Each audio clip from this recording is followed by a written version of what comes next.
ജന്മങ്ങളായി ഭാഗം 10. സൂര്യയുടെ കണ്ണുകൾ നിറഞ്ഞു. ഭദ്ര, ഒന്നുമില്ല, അവൾ സേഫല്ലേ? നമ്മൾ അവളെ ജീവിതത്തിലേക്ക് മടക്കി കൊണ്ടുവരും, ഉറപ്പ്. പക്ഷേ അവൾ ജീവിച്ചിരിക്കുന്നു എന്ന കാര്യം ആരും അറിയരുത്. കാരണം അവൾ കൊല ചെയ്യപ്പെട്ടു എന്നുള്ള കുറ്റത്തിനാണ് അവൻ ജയിലിലായത്. അതുകൊണ്ട് അവൾ ജീവിച്ചിരിക്കുന്നു എന്നറിഞ്ഞാൽ അവൻ നിഷ്പ്രയാസം പുറത്തിറങ്ങും. അത് പാടില്ല. അറിയാലോ കാര്യങ്ങളെല്ലാം? അറിയാം സിദ്ധുവേട്ടാ. അവൾക്ക് കുഴപ്പമൊന്നുമില്ല എന്ന് അറിഞ്ഞപ്പോഴാണ് എനിക്ക് ജീവൻ തിരിച്ചു കിട്ടിയത്. എനിക്ക് വേണ്ടിയല്ലേ എന്നോർക്കുമ്പോഴായിരുന്നു. പിന്നെ സഞ്ജയേട്ടൻ അവളെ ഒരുപാട് സ്നേഹിക്കുന്നുണ്ട് എന്നറിഞ്ഞപ്പോൾ ഒരുപാട് സന്തോഷം തോന്നി. ഏട്ടൻ അവൾക്ക് വേണ്ടി ഒരുപാട് ബുദ്ധിമുട്ടുന്നുണ്ടല്ലേ? പിന്നെ ബുദ്ധിമുട്ടിയേ പറ്റൂ. കാരണം ഇപ്പോൾ അവൻ്റെ ഭാര്യയാണവൾ. അന്ന് അപകടത്തിൽ നിന്നും അവൾ രക്ഷപ്പെട്ടു വന്നതും അവൻ ആദ്യം ചെയ്തത് അവളുടെ കഴുത്തിൽ താല് കെട്ടുകയാണ്. അവൾ ഒരുപാട് എതിർത്ത് നോക്കി. കാരണം എഴുന്നേറ്റ് നടക്കാൻ പറ്റുമോ എന്ന് പോലും അവൾക്ക് അറിയില്ലല്ലോ. പക്ഷേ അവൻ്റെ നിർബന്ധവും വാശിയും കാണണമായിരുന്നു. അവൻ്റെ മുന്നിൽ ഞാനൊന്നൊരു വാശിക്കാരനേ അല്ല എന്ന് പോലും എനിക്ക് തോന്നിപ്പോയി. പക്ഷേ ഇപ്പോൾ അവൾ ഹാപ്പിയാണ്. അവനും. അവൾ നടന്നു തുടങ്ങിയല്ലോ, സിദ്ധു പറഞ്ഞു. അധികം സംസാരിച്ചു നിൽക്കാനേ നേരമില്ല. എനിക്കായി എൻ്റെ അമ്മായിയച്ഛനും അമ്മായിയമ്മയും അവിടെ കാത്തിരിക്കുകയാണ്, സിദ്ധാർത്ഥ് പറഞ്ഞു. അപ്പോൾ ഇന്ന് വരുന്ന കാര്യം ഏട്ടൻ പറഞ്ഞിരുന്നോ? പിന്നെ ഞാൻ വിളിച്ചു പറഞ്ഞിരുന്നു സഞ്ജയോട്. അവൻ അവിടെ പറഞ്ഞിട്ടുണ്ട്. പിന്നെ വേറൊരു വിശേഷം കൂടിയുണ്ട് കേട്ടോ. അത് അവിടെ ചെല്ലുമ്പോൾ അവൻ പറയും. എന്നാ ഇറങ്ങാം. നമ്മൾ ഒരുമിച്ച് ഇറങ്ങിയാൽ ശരിയാവില്ല. ആദ്യം ഞാൻ ഇറങ്ങാം. ഞാൻ അവിടെ സോഫയിൽ ഇരിക്കുന്നുണ്ടാവും. നീ അങ്ങോട്ട് വരണം. വന്നിട്ട് മുത്തശ്ശിയുടെ അടുത്തേക്ക് ചെല്ലണം. നീ പോകാൻ റെഡിയാണെന്ന് മുത്തശ്ശിയോട് പറയണം. അപ്പോൾ മുത്തശ്ശി എൻ്റെ അടുത്തേക്ക് വരും. എന്നോട് കാര്യം പറയും. ആദ്യം ഞാൻ ചിലപ്പോൾ ഒന്ന് ദേഷ്യപ്പെടും. അത് കഴിയുമ്പോൾ പോകാൻ മനസ്സില്ലാ മനസ്സോടെ ഞാൻ ഇറങ്ങും. അപ്പോൾ കിട്ടുവോ? ഭദ്ര ചോദിച്ചു. അവൻ ഇപ്പോൾ തന്നെ കാറിൻ്റെ അടുത്തേക്ക് പോയിക്കോളും അല്ലേ കിട്ടു? പോയിക്കൊള്ളാം. അതും പറഞ്ഞ് ആ ബാൽക്കണി ഡോറ് വഴി തന്നെ പറന്ന് കിട്ടു കാറിൻ്റെ അടുത്തേക്ക് ചെന്നു. ശരിക്കും നിനക്കൊരു കൂട്ടാണല്ലേ കിട്ടു? എന്തു പറഞ്ഞാലും എത്ര പെട്ടെന്നാ കിട്ടു മനസ്സിലാക്കുന്നത്. അവൾ ഒരു ബേഡാണെന്ന് പോലും എനിക്ക് തോന്നാറില്ല. പിണക്കവും സംസാരവും ഒക്കെ കേൾക്കുമ്പോൾ രസം തോന്നാറുണ്ട്. മുത്തശ്ശി ഇടയ്ക്ക് പറയാറുണ്ട്. എൻ്റെ കൂടെ താഴേക്ക് വരും.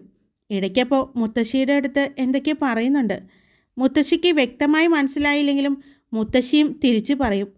പക്ഷേ അനിരുദ്ധവും കിട്ടുവും എപ്പോഴും തല്ലുകൂടുന്നത് കാണാം. അവൻ്റെ തലയെല്ലാം പോയി കൊത്തി പറിക്കുന്നത് കാണാം. അതിന് കാരണമുണ്ട് കേട്ടോ. ഡൈനിങ് ടേബിളിൽ ഇരിക്കുന്ന ഫ്രൂട്ട്സ് എടുക്കാൻ ഇവള് ചെല്ലും. അപ്പോൾ അത് കാണുമ്പോൾ അനിരുദ്ധനും അത് വേണം. പിന്നെ വഴക്കാവും. അവസാനം ചെറിയമ്മ വന്ന് കിട്ടുവിനും അവനും പകുതി പകുതി കൊടുക്കും. പക്ഷേ ഇവിടെ എന്നെ സ്നേഹിക്കുന്നവർക്ക് മാത്രമേ കിട്ടുവിനെയും സ്നേഹിക്കാൻ പറ്റൂ. വിനീഷിൻ്റെ അമ്മയും മുത്തശ്ശനും എല്ലാം കിട്ടുവിനെ കാണുമ്പോഴേ ഓടിച്ച് കളയുന്ന കാണാം. കിട്ടുവാണെങ്കിൽ നല്ല കൊത്തുകൊത്തും. എന്നാ പോകാം. പിന്നെ ഡോറ് പുറത്തുനിന്ന് ലോക്ക് ചെയ്തിട്ട് വേണം പോരാൻ. അതുമാത്രമല്ല, ഡോറ് വന്നടയുമ്പോൾ ഓട്ടോമാറ്റിക് ലോക്കാവും. പിന്നെ എൻ്റെ ഫിംഗർ പ്രിൻറ്റും നിൻ്റെ കയ്യിലുള്ള ആ പാസ്വേഡും മാത്രമേ വെച്ച് തുറക്കാൻ പറ്റുകയുള്ളൂ. താക്കോല് ഡ്യൂപ്ലിക്കേറ്റ് അവരുടെയൊക്കെ കയ്യിൽ ഉള്ളത് കൊണ്ട് ഞാൻ തന്നെ ചെയ്തു വച്ച സിസ്റ്റമാണ്. അതുകൊണ്ട് ഇപ്പോൾ ഞാനില്ലാത്തപ്പോൾ ഇവിടെ പരിശോധന നടത്താൻ അവർക്ക് പറ്റാറില്ല, അവൻ പറഞ്ഞു. മനസ്സിലായി. എന്നാ പോകാം എന്ന് പറഞ്ഞു സിദ്ധു അവിടെ നിന്നും പുഞ്ചിരിച്ചുകൊണ്ട് ഡോറ് തുറന്ന് പുറത്തേക്കിറങ്ങി. ഡോറ് തുറന്നിറങ്ങിയതും അവൻ്റെ മുഖം വീണ്ടും ഗൗരവത്തിലായി. അവൻ താഴെ സോഫയിൽ പോയിരുന്നു. ഫോണിൽ എന്തൊക്കെയോ നോക്കിക്കൊണ്ടിരുന്നു. 5 മിനിറ്റ് കഴിഞ്ഞതും ഭദ്ര അവിടേക്ക് ഇറങ്ങി വന്നു. അവൾ അവനെ ഒന്ന് നോക്കി. അവൻ തലയുയർത്തി അവളെ നോക്കിയില്ല.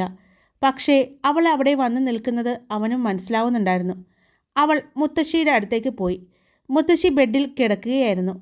അവളെ കണ്ടതും മുത്തശ്ശി എഴുന്നേറ്റിരുന്നു. എന്താ മോളെ, പോകാൻ റെഡിയായോ? ആയി മുത്തശ്ശി, പക്ഷേ അദ്ദേഹം അവിടെ ഇരിക്കുകയാണ്, അവൾ പറഞ്ഞു.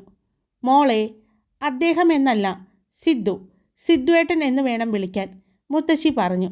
അവൾ ചെറുതായി തലയാട്ടി. വാ, ഞാൻ പറയാം അവനോട്. അല്ല മോളെ, വിവാഹം കഴിഞ്ഞിട്ട് ആദ്യമായിട്ട് വീട്ടിലേക്ക് പോവുകയല്ലേ? ആഭരണങ്ങളൊന്നും. അത്രയും പറഞ്ഞപ്പോഴാണ് അവളുടെ കഴുത്തിൽ കിടക്കുന്ന ആ മാല മുത്തശ്ശി ശ്രദ്ധിച്ചത്. മോളെ, ഇതെവിടുന്ന്? ഇത് ഞാൻ നിനക്ക് തന്നപ്പോൾ നീ വേണ്ട എന്ന് പറഞ്ഞതല്ലേ?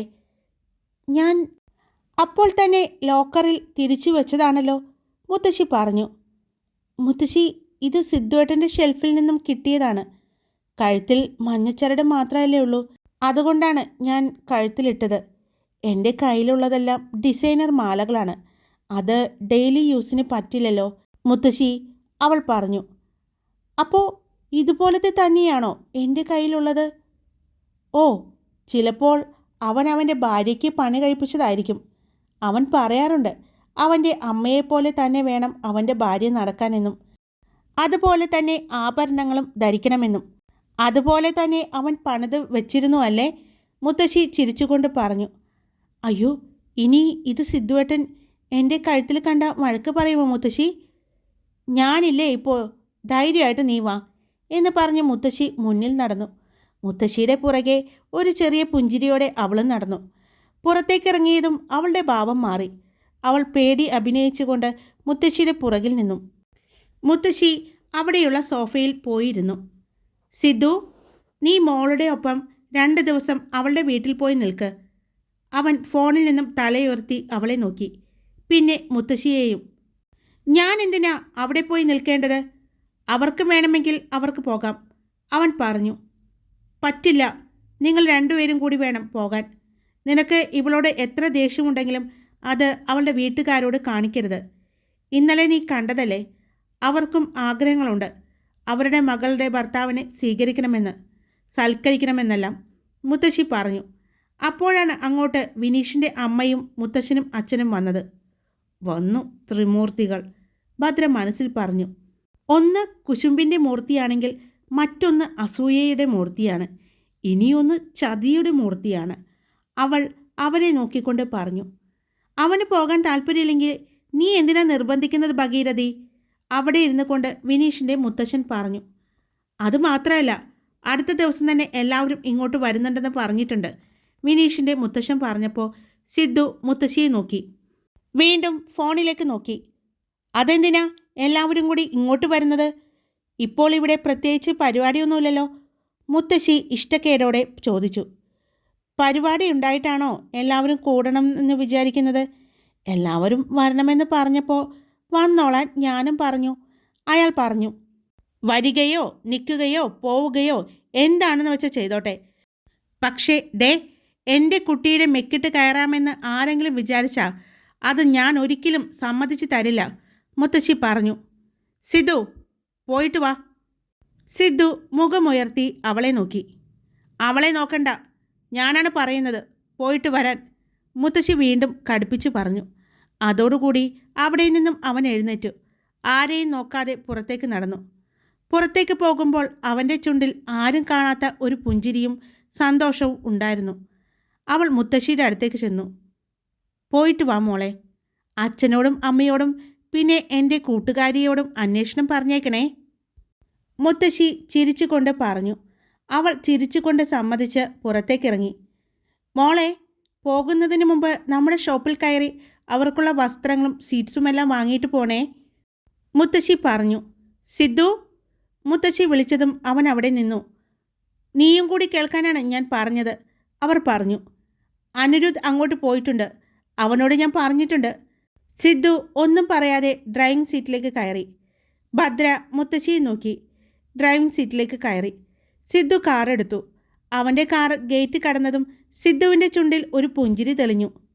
സിദ്ധു ഏട്ടാ, ഇപ്രാവശ്യത്തെ ഏറ്റവും നല്ല നടനുള്ള അവാർഡ് സിനിമാ മേഖലയിലുള്ള ആൾക്കല്ല എന്നാണ് ഞാൻ അറിഞ്ഞത്, സൂര്യഭദ്ര പറഞ്ഞു. അത് ശരിയാ, നടിക്കുള്ള അവാർഡും സിനിമയിലുള്ള ആർക്കുമല്ല എന്നാ ഞാനും അറിഞ്ഞത്. അത് കേട്ടതും രണ്ടുപേരും പൊട്ടിച്ചിരിച്ചു. സിദ്ധു സൂര്യയുടെ കയ്യിൽ പിടിച്ചു. നമ്മൾ നാട്ടിൽ വന്നിട്ട് ആദ്യമായിട്ടാണ് ഇങ്ങനൊരു യാത്ര അല്ലേ സൂര്യ? അതെ, ഞാനും. പെട്ടെന്നാണ് അവർ പുറകിലേക്ക് നോക്കിയത്. പുറകിലെ സീറ്റിലെ ഒരു ചെറിയ ബെഡിൽ തുണി വിരിച്ചിട്ടുണ്ട്. അതിൽ വന്നിരിക്കുകയാണ് കിട്ടു. അപ്പോഴേക്കും സീറ്റിൽ കയറിയിരുന്നോ? അവൻ ചോദിച്ചു. അത് കേട്ടതും കിട്ടുവന്ന് സൂര്യയുടെ തോളിൽ വന്നിരുന്നു. എന്തിനാ സിദ്ധുവേട്ടാ വഴക്ക് പറയുന്നത്? അവൾ ചോദിച്ചു. ഇതിനെ എത്രയും പെട്ടെന്ന് ലണ്ടനിലേക്ക് തന്നെ തിരിച്ചയക്കണം, അവൻ പറഞ്ഞു. പോകൂല, കിട്ടു പറഞ്ഞു. എന്തിനാ സിദ്ധുവേട്ടാ കിട്ടുവിനോട് ദേഷ്യം കാണിക്കുന്നത്? നേരത്തെ അവൻ അങ്ങനെ പറഞ്ഞത് കൊണ്ടാണോ? സൂര്യ ചോദിച്ചു. പിന്നെ ഇവൻ എപ്പോഴും എൻ്റെ കയ്യിൽ നിന്ന് വഴക്ക് കേൾക്കുന്നത് അതുകൊണ്ടാണെന്ന് ഇവന് അറിയാവുന്നതാണ്. പിന്നെയും പിന്നെയും അവൻ എന്തിനാ ഇത് തന്നെ ആവർത്തിക്കുന്നത്? സിദ്ധു ചോദിച്ചു. കിട്ടു സിദ്ധുവേട്ടനെ ദേഷ്യം പിടിപ്പിക്കാൻ വേണ്ടി പറയുന്നതല്ലേ? അത് കേട്ട് ദേഷ്യം പിടിച്ച് വഴക്കുണ്ടാക്കാൻ സിദ്ധുവേട്ടനും. സിദ്ധുവേട്ടൻ കുഞ്ഞു കുട്ടിയാണോ? അവൾ ചോദിച്ചു. എനിക്ക് എത്ര കേട്ടാലും ദേഷ്യം വരുന്ന ഒരു കാര്യമാണിത്. അതവന് നന്നായിട്ട് അറിയാം. അറിയാം അറിയാം, കിട്ടു പറഞ്ഞു. കേട്ടല്ലോ, അവൻ അറിയാം. അപ്പോൾ അവൻ മനഃപൂർവ്വമല്ലേ? എന്താ സിദ്ധുവേട്ടാ കുഞ്ഞി കുട്ടികളെപ്പോലെ വിട്ടുകളാ. കിട്ടു, അറിയാലോ ഞാൻ സിദ്ധുവേട്ടൻ്റെ പെണ്ണാണ്, മറ്റാരുടെ അല്ല. ഇനി നീ എൻ്റെ സിദ്ധുവേട്ടനെ വെറുതെ ദേഷ്യം പിടിപ്പിക്കരുത്, സൂര്യ ദേഷ്യത്തോടെ കിട്ടുവിനോട് പറഞ്ഞു. അത് കേട്ടതും കിട്ടു സൂര്യയുടെ ഷോൾഡറിൽ നിന്നും സിദ്ധുവിൻ്റെ ഷോൾഡറിലേക്ക് ചാടി. സൂര്യ പോ, സൂര്യ പോ, കിട്ടു പറഞ്ഞുകൊണ്ടിരുന്നു. ആഹാ, ഇപ്പോൾ അവൾക്ക് ദേഷ്യം എന്നോടായോ? കൊള്ളാലോ, ഇതിപ്പോൾ നിങ്ങൾ രണ്ടുപേരും കൂട്ടായല്ലേ? സൂര്യ ചോദിച്ചു. സിദ്ധു എൻ്റെയാ, സിദ്ധു എൻ്റെയാ, കിട്ടു പറഞ്ഞു. അല്ല, ഞാൻ സൂര്യയുടെയാണ്, പെട്ടെന്ന് സിദ്ധു പറഞ്ഞു. അത് കേട്ടതും സൂര്യ നാക്ക് പുറത്തേക്കിട്ട് കാണിച്ചു. കിട്ടുവിനെ ദേഷ്യം പിടിപ്പിച്ചു. അങ്ങനെ അവർ വഴക്കിട്ടും സംസാരിച്ചും ഷോപ്പിന് മുന്നിലെത്തി. സൂര്യ, അറിയാലോ ഇവിടെയും നമ്മൾ ശ്രദ്ധിക്കണം, സിദ്ധു പറഞ്ഞു. അറിയാം സിദ്ധുവേട്ടാ, ഞാൻ ശ്രദ്ധിച്ചു കൊള്ളാം എന്ന് പറഞ്ഞ് കാറിൽ നിന്നും ഇറങ്ങി. കിട്ടു, നീ ഇവിടെ തന്നെ ഇരിക്കുകയല്ലേ? സിദ്ധു കിട്ടുവിനോട് ചോദിച്ചു. കിട്ടു ബാക്കിലെ സീറ്റിലേക്ക് ചാടി. അവിടെ അവനുള്ള ഒരു ചെറിയ ബെഡിൽ അവൻ ഇരുന്നു. സിദ്ധു വേഗം തന്നെ കാറിലെ ഗ്ലാസ് താഴ്ത്തി. കിട്ടു ഇരിക്കുന്നത് കാരണം കാർ സേഫാണെന്ന് അവർക്ക് നന്നായിട്ട് അറിയാം. അവൻ വേഗം തന്നെ കാറിൽ ഒരു ബോക്സ് ഇരിക്കുന്നുണ്ടായിരുന്നു, അത് തുറന്നു. ആ ബോക്സിൽ കിട്ടുവിന് ഇഷ്ടപ്പെട്ട നെൽക്കതിരായിരുന്നു. അതെടുത്ത് കിട്ടുവിന് കൊടുത്തു. കിട്ടുവിന് ഏറ്റവും ഇഷ്ടം നെൽക്കതിരാണ്. അവൻ അത് കടിച്ചുകൊണ്ട് അവിടെ ഇരുന്നതും സിദ്ധു കാറിൽ നിന്നും ഇറങ്ങി ഡോർ അടച്ച് ഷോപ്പിലേക്ക് കയറിപ്പോയി. അവൻ്റെ പുറകിൽ തന്നെ സൂര്യയും പോയി. എന്നാൽ അവിടെ വെച്ച് യാതൊരുവിധ പരിചയഭാവവും അവൻ കാണിച്ചില്ല. ഭദ്രയുടെ അച്ഛനും അമ്മയ്ക്കും സഞ്ജയ് ഏട്ടനും പിന്നെ തൻ്റെ ഏറ്റവും പ്രിയപ്പെട്ട കൂട്ടുകാരി ജിഷയ്ക്കും ഉള്ള ഡ്രസ്സുകൾ എടുക്കാനായിട്ടാണ് പോയത്. അവൾ ആദ്യം ജിഷയ്ക്കും അമ്മയ്ക്കും ചിറ്റയ്ക്കും ഉള്ള സാരിയാണ് നോക്കിയത്. അവൾ അവിടെ എത്തി എന്നറിഞ്ഞതും അനിരുദ്ധ് അങ്ങോട്ടെത്തി. അനിരുദ്ധ് വന്നതും സിദ്ധുവിന് പിന്നെ ഭദ്രയുടെ അടുത്ത് നിൽക്കാൻ പോലും പറ്റാതെയായി. അവൻ കുറച്ചു മാറി ഒരു സോഫയിലിരുന്നു ഫോണിൽ നോക്കിക്കൊണ്ടിരുന്നു. എന്നാൽ കണ്ണു മുഴുവനും സൂര്യഭദ്രയിൽ ആയിരുന്നു. സൂര്യയോട് സംസാരിച്ചു കൊണ്ട് അനിരുദ്ധ് അവളുടെ ഒപ്പം തന്നെ നിന്ന് ഡ്രസ്സുകൾ എടുക്കാൻ സഹായിച്ചു. അവൻ അവിടെ നിന്നും എഴുന്നേറ്റ് നടന്നപ്പോഴാണ് നല്ല ഭംഗിയുള്ള ഒരു ബ്ലാക്ക് കളർ സാരി കണ്ടത്. സിദ്ധുവിന് ഏറ്റവും ഇഷ്ടപ്പെട്ട കളർ ബ്ലാക്ക് ആയതുകൊണ്ട് തന്നെ അവൻ ആ സാരി വളരെ ഇഷ്ടപ്പെട്ടു. അവൻ അതെടുക്കാൻ സ്റ്റാഫിനോട് പറഞ്ഞു. അവൻ അത് നന്നായി തന്നെ നോക്കി. അവനത് ഒരുപാട് ഇഷ്ടമായതും അത് പാക്ക് ചെയ്യാൻ സ്റ്റാഫിനോട് പറഞ്ഞു വിട്ടു. അപ്പോഴേക്കും അനിരുദ്ധും സൂര്യയും സ്ത്രീകളുടെ സെക്ഷനിൽ നിന്നും പുരുഷന്മാരുടെ സെക്ഷനിലേക്ക് ചെന്നു. അവിടുന്ന് മാമനും അച്ഛനും സഞ്ജയ് ഏട്ടനും സുദീപേട്ടനുമുള്ള ഡ്രസ്സുകളെല്ലാം എടുത്തു. പർച്ചേസിങ് കഴിഞ്ഞപ്പോൾ 2 മണിക്കൂർ കഴിഞ്ഞു. സിദ്ധു അവളുടെ അടുത്ത് വന്ന് ദേഷ്യപ്പെട്ടു. വേഗം വാ, ഞാൻ അല്ലെങ്കിൽ പോകും, അവൻ പറഞ്ഞു. നീ വേണമെങ്കിൽ പൊക്കോ, അവളെ അവളുടെ വീട്ടിലല്ലേ, ഞാൻ എത്തിച്ചോളാം, അനിരുദ്ധ് പറഞ്ഞു. നിനക്കിവിടെ ജോലിയില്ല നീ? ഉണ്ട്, പക്ഷേ അതിലും വലുതാണ് മുത്തശ്ശി എന്നെ ഏൽപ്പിച്ചിരിക്കുന്ന ജോലി. അതുകൊണ്ട് ഞാൻ എപ്പോഴും ഇവളുടെ കൂടെ തന്നെ ഉണ്ടാകും. നീ എങ്ങാനും ഇതിനെ റോഡിൽ കളയോ എന്ന് മുത്തശ്ശിക്ക് ഒരു പേടി. എന്നോട് പറഞ്ഞിട്ടുണ്ട് ഭദ്ര സുരക്ഷിതമായി വീട്ടിലെത്തിയോ എന്ന് ഉറപ്പാക്കണമെന്ന്, അവൻ പറഞ്ഞു. ഇവളെ വീട്ടിൽ നിന്ന് കൊണ്ടുവന്നിട്ടുണ്ടെങ്കിൽ അവിടെ എത്തിക്കാനും എനിക്കറിയാം. നിന്റെ സഹായം എനിക്ക് വേണ്ട, സിദ്ധു പറഞ്ഞു. വാടിവിടെ, എന്തു നോക്കി നിൽക്കുക, സിദ്ധു സൂര്യയുടെ കയ്യിൽ പിടിച്ചു വലിച്ചുകൊണ്ട് പറഞ്ഞു. സ്റ്റാഫിനോട് ഡ്രസ്സെല്ലാം കാറിൽ കൊണ്ടുവന്ന് വയ്ക്കാൻ പറഞ്ഞു. സിദ്ധു സൂര്യയുടെ കൈയും പിടിച്ചുകൊണ്ട് കാറിലേക്ക് പോയി. കോ ഡ്രൈവിംഗ് സീറ്റ് തുറന്ന് അവളെ അതിലേക്കിരുത്തി. എവിടെ ചെന്നാലും വായി നോക്കി നിന്നോളണം, അവൻ ദേഷ്യത്തോടെ അവളോട് പറഞ്ഞു. എന്നിട്ട് വന്ന് ഡ്രൈവിംഗ് സീറ്റിലേക്ക് കയറി. കാറ് പിന്നെ അവിടെ നിന്നും പറന്നാണ് പോകുന്നത് എന്ന് പോലും അവൾക്ക് തോന്നിപ്പോയി. അത്രയും സ്പീഡിലാണ് കാർ ഓടിച്ചത് അവൻ. സിദ്ധു ഏട്ടാ, ഇപ്പോൾ ദേഷ്യപ്പെടാൻ മാത്രം എന്താ ഇരിക്കുന്നത്? അവൾ ചോദിച്ചു. പെട്ടെന്ന് സിദ്ധുവിൻ്റെ മുഖത്ത് ഒരു പുഞ്ചിരി കണ്ടു. എൻ്റെ സൂര്യ, ഞാനിപ്പോൾ ദേഷ്യപ്പെട്ടത് അവിടെ നമ്മളെ ഫോളോ ചെയ്യുന്ന ആളുകളുണ്ടായിരുന്നു. ഞാൻ കണ്ടായിരുന്നു. അവർ നമ്മളെ തന്നെ ശ്രദ്ധിക്കുകയായിരുന്നു. നീയും അനിരുദ്ധും തമ്മിൽ സംസാരിക്കുമ്പോഴെല്ലാം അവർ മറഞ്ഞു നിൽക്കുന്നത് ഞാൻ കണ്ടിരുന്നു. അതുകൊണ്ടാണ് ഞാൻ അവിടെ വന്ന് നിങ്ങളോട് വഴക്കിട്ടത്. ഇപ്പോൾ ഈ ന്യൂസ് എത്തേണ്ടടുത്ത് എത്തിക്കാണും, അവൻ പറഞ്ഞു. അല്പസമയം കഴിഞ്ഞതും സിദ്ധുവും ഭദ്രയും അവളുടെ വീട്ടിലെത്തി. അവരുടെ വരവും കാത്ത് എല്ലാവരും പുറത്ത് തന്നെ നിൽക്കുന്നുണ്ടായിരുന്നു. അവരുടെ കാറ് വന്ന് നിന്നതും അമ്മയും സഞ്ജയും ചിറ്റയും അങ്ങോട്ട് ചെന്നു. എത്ര നേരമായി നോക്കി നിൽക്കുന്നു? വിശന്നു തുടങ്ങിയിരുന്നു. ഇനിയും 5 മിനിറ്റ് കൂടി നോക്കിയിട്ട് കണ്ടില്ലെങ്കിൽ നിങ്ങൾക്കായി ഉണ്ടാക്കി വച്ചിരിക്കുന്നത് ഞാനെടുത്ത് കഴിച്ചേനെ, സഞ്ജയ് പറഞ്ഞു. നീ കഴിച്ചോ? അതിനെന്താ? സിദ്ധു ചോദിച്ചു. ഇപ്പോൾ നീ അത് പറയും. ഞാനെങ്ങാനും അത് എടുത്ത് കഴിച്ചാൽ എന്നെ പട്ടിയെ തല്ലുന്നത് പോലെ നീ തല്ലുമെന്ന് എനിക്കറിയാം, സഞ്ജയ് പറഞ്ഞുകൊണ്ട് അവളുടെ തോളിലൂടെ കൈയിട്ടു. എങ്ങനെയുണ്ടായിരുന്നു ഭദ്ര കൊച്ചേ, ഭർത്താവിൻ്റെ വീട്ടിലെ താമസം? അവൻ ചോദിച്ചു. നന്നായിരുന്നു ഏട്ടാ, അടിപൊളിയാണ്. ആർക്ക് കിട്ടും ഇത്രയും സ്നേഹസമ്പന്നനായ ഒരു ഭർത്താവിനെ? ആർക്കും കിട്ടില്ല. കാരണം ഇത്രയും സ്നേഹസമ്പന്നനായ ഒരു ഭർത്താവ് എനിക്ക് മാത്രമേ ഉള്ളൂ എന്ന് ഞാൻ അവകാശപ്പെടുന്നു, അവൾ പറഞ്ഞു. ആരോടാ നീ അവകാശപ്പെടാൻ പോകുന്നത്? അതും ചോദിച്ചുകൊണ്ട് അവളുടെ അമ്മ അങ്ങോട്ട് വന്നു. വേറെ ആരോട്? എന്നോട് തന്നെ. അപ്പോഴാണ് സിദ്ധുവിൻ്റെ തോളിലിരിക്കുന്ന കിട്ടുവിനെ സഞ്ജയ് കാണുന്നത്. നീ കൊണ്ടുവന്നു എന്ന് പറഞ്ഞപ്പോൾ ഞാൻ കാണാൻ ആഗ്രഹിച്ചിരിക്കുകയായിരുന്നു കിട്ടുവിനെ. എന്തായാലും ഇന്നത്തെ ഇവിടുത്തെ VIP ഗസ്റ്റ് കിട്ടു തന്നെയാണ്, സഞ്ജയ് പറഞ്ഞു. എല്ലാവരും കിട്ടുവിനെ നോക്കി. കിട്ടു, ഇതാണ് സൂര്യയുടെ അമ്മ, ഇത് ഏട്ടൻ, ഇത് ചിറ്റ എന്ന് പറഞ്ഞ് സിദ്ധു കിട്ടുവിന് ഓരോരുത്തരെയും പരിചയപ്പെടുത്തി കൊടുക്കുകയാണ്. ഇവൻ പരിചയപ്പെടുത്തുന്നത് കണ്ടാൽ തോന്നും ഒരു മനുഷ്യനെ പരിചയപ്പെടുത്തി കൊടുക്കുന്നത് പോലെയാണ്, സഞ്ജയ് പറഞ്ഞു. മനുഷ്യനെ പോലെ തന്നെയാണ്. ഒരു പക്ഷേ മനുഷ്യനേക്കാളും ബുദ്ധിയുണ്ട് ഞങ്ങളുടെ കിട്ടുവിന്. എന്തോരം ബുദ്ധിയാണെന്നറിയോ ഞങ്ങളുടെ കിട്ടുവിന്, സിദ്ധു പറഞ്ഞു. പിന്നെ അങ്ങനെയൊന്നുമില്ല, സഞ്ജയ് പറഞ്ഞു. കാണണോ നിനക്ക്? ഇത് ആരൊക്കെയാണോന്ന് പറഞ്ഞേ കിട്ടു, സിദ്ധു പറഞ്ഞപ്പോൾ കിട്ടു അവിടെ നിന്നും പറന്ന് അമ്മ എന്ന് പറഞ്ഞ് സിദ്ധു കാണിച്ചു കൊടുത്ത ഭദ്രയുടെ അമ്മയുടെ ഷോൾഡറിൽ വന്നിരുന്നു. ചിറ്റ.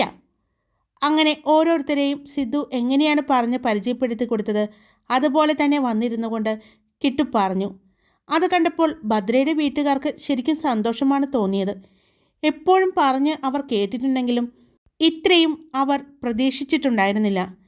ഇവിടെ തന്നെ നിൽക്കാതെ മക്കളെ, എല്ലാവരും അകത്തേക്ക് വാ, അവർ സ്നേഹപൂർവ്വം അകത്തേക്ക് വിളിച്ചു.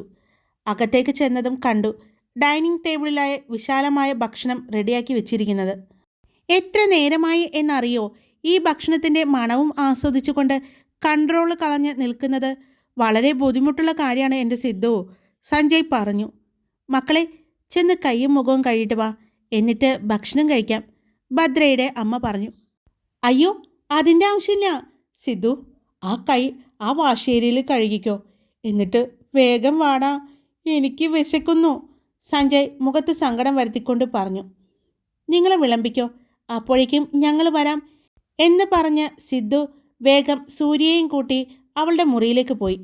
അവർ വേഗം തന്നെ ഫ്രഷായി താഴേക്ക് വന്നപ്പോൾ സഞ്ജയ് അവരെ നോക്കിയിരിക്കുന്നുണ്ടായിരുന്നു. നിന്നോട് കഴിച്ചു തുടങ്ങിക്കോളാൻ ഞാൻ പറഞ്ഞതല്ലേ, സിദ്ധു ചോദിച്ചു. അതെങ്ങനെയാ? ഇവിടുത്തെ ഗസ്റ്റ് നിങ്ങളല്ലേ, അപ്പോൾ നിങ്ങൾ കൂടി വന്നിട്ട് കഴിക്കാമെന്ന് വിചാരിച്ചു. ഇത്ര നേരം ഞാൻ കാത്തിരുന്നില്ലേ, ഇനി നിങ്ങൾ വരുന്നത് വരെ കാത്തിരിക്കാം എന്ന് വിചാരിച്ചു എന്ന് പറഞ്ഞ് സഞ്ജയ് അവരെ നോക്കി. എല്ലാവരും ഭക്ഷണം കഴിക്കാനിരുന്നു. അപ്പോഴാണ് സഞ്ജയിൻ്റെ അടുത്ത് ഭക്ഷണം വിളമ്പിയിരിക്കുന്നത് കണ്ടത്. എന്നാൽ അവിടെ ആരും ഇരിക്കുന്നില്ല. ഇനി ആരാ വരാനുള്ളത്? അവിടെ എന്തിനാ ഭക്ഷണം വിളമ്പി വച്ചിരിക്കുന്നത്? സൂര്യ ചോദിച്ചു. അവിടെ ഇരിക്കാനുള്ള ആള് ഇപ്പോൾ വരും എന്ന് ഭദ്രയുടെ അമ്മ പറഞ്ഞു. മോളെ. അവർ അകത്തേക്ക് നോക്കി വിളിച്ചതും അകത്തുനിന്ന് വരുന്ന ആളെ കണ്ട് സൂര്യ ഞെട്ടി നിന്നു. അവളുടെ കണ്ണുകൾ നിറഞ്ഞൊഴുകി. തുടരും. ഈ കഥ കേട്ട് ഇഷ്ടപ്പെട്ടുവെങ്കിൽ like, comment, subscribe love you all. It's me Karthika. Tata.